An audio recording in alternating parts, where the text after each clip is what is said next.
So, every single day, Milan are linked with different midfielders. They've already signed Luka Modric. They've already signed Samuele Ricci. They are currently linked with Granit Xhaka and Ardon Jashari from Club Brugge. But it leaves me asking myself this one question. One question. How will Milan play under Allegri next season? What is it? Now, Igli Tare came out a month ago and said we're looking to build a midfield three. And for that reason, Yunus Musa doesn't fit the profile of player that we want. But he's given us the first indication they are looking to play a midfield three. So I've got three different variations. And my question to you guys is, which one works well? Which one works best?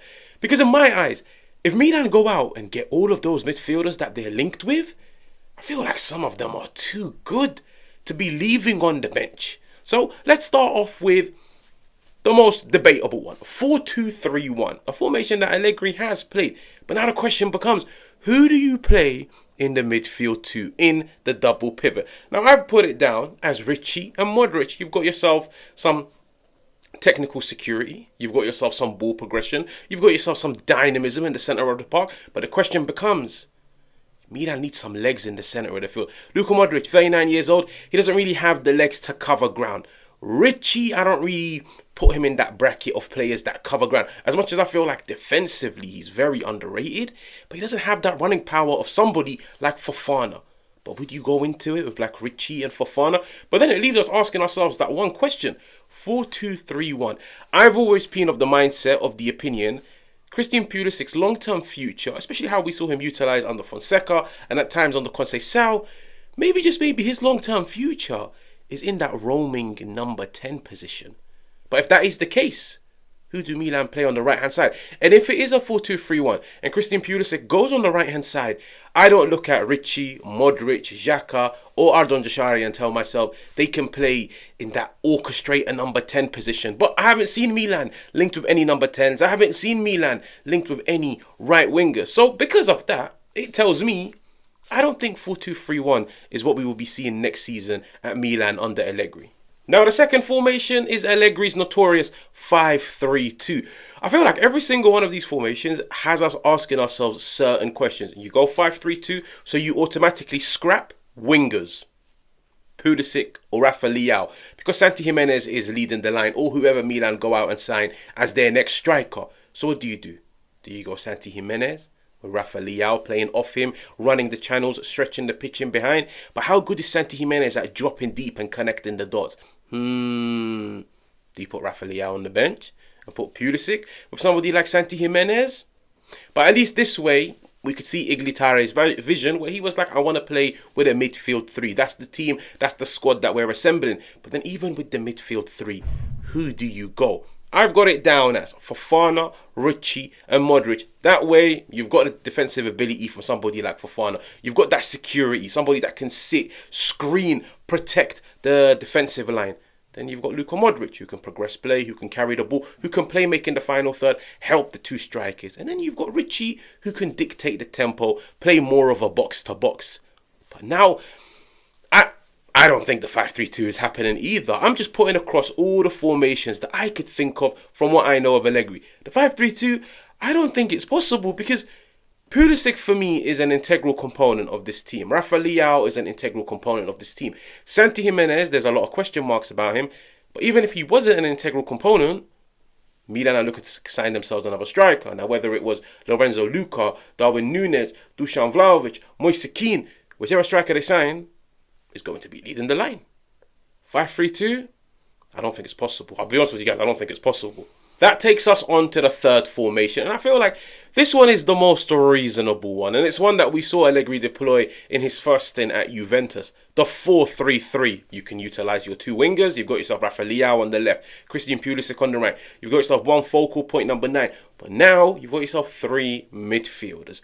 But which 3? Which 3?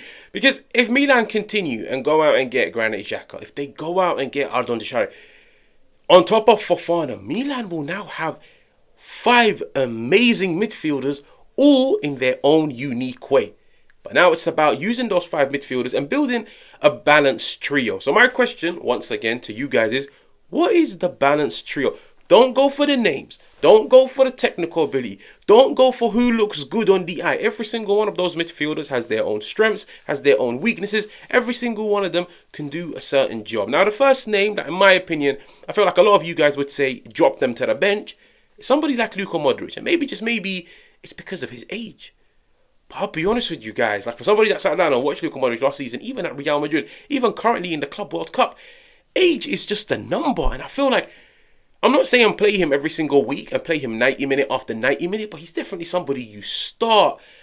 Like, for me, Luka Modric is a starter, as wild as it may sound. But because I will play Luka Modric, I know I need to partner Luka Modric with somebody that has legs, somebody that has that physical power, somebody that can close gaps down, somebody that can track back, somebody that can stop transitions. Luka Modric isn't that guy. And the only person in this team that I look at and say, they can do this, and they have that element of physicality, is Fofana. But if you do play Fofana, and you do play Luka Modric, there's only one more position left in that midfield trio.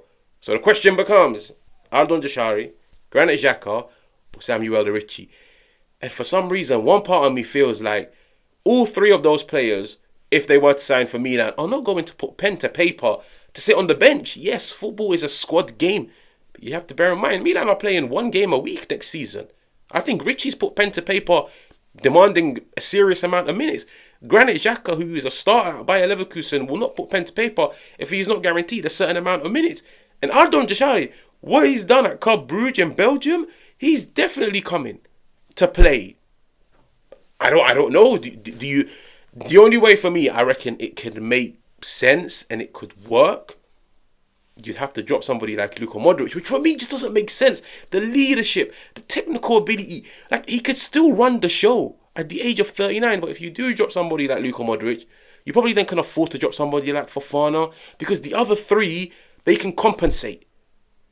Maybe you go Xhaka, Ardon Jashari, Ricci. You've got yourself steel. You've got defensive power.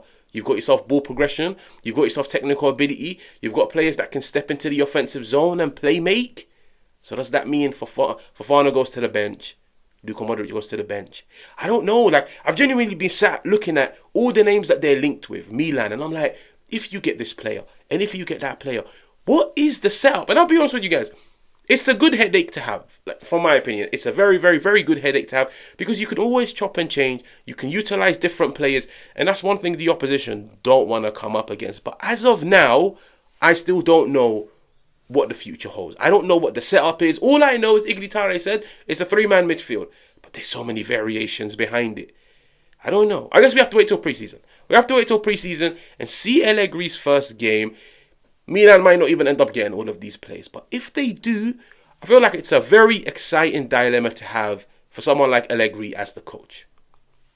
Make sure to let me know what you think in the comments. Now, if you're new, make sure to like, make sure to subscribe, and I will catch you guys on another one.